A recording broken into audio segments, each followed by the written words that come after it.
म बालेन्द्र शाह नेपालको सार्वभौम सत्ता र राजकीय सत्ता नेपाली जनतामा निहित रहेको नेपालको संविधान प्रति पूर्ण वफादार रही सत्यनिष्ठापूर्वक प्रतिज्ञा गर्दै ईश्वर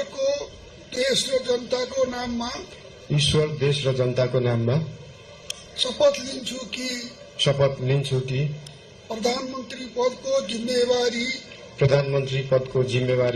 प्रचलित कानूनको पालना गरी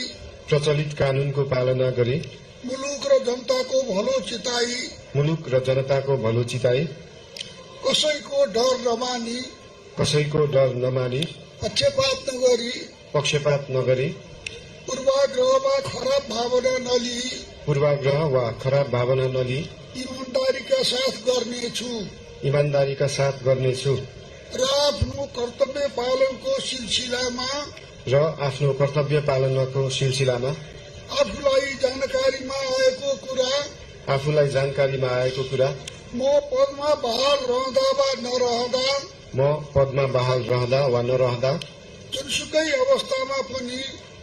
अवस्थामा पनि प्रचलित कानूनको पालना गर्दा बाहेक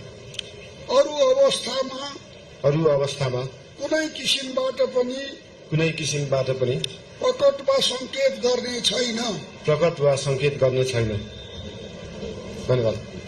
यसपछि नवनियुक्त सम्माननीय प्रधानमन्त्रीज्यूलाई आफ्नो आसनमा रही शपथ पत्रमा हस्ताक्षर गरिदिनु हुन अनुरोध गर्दछु।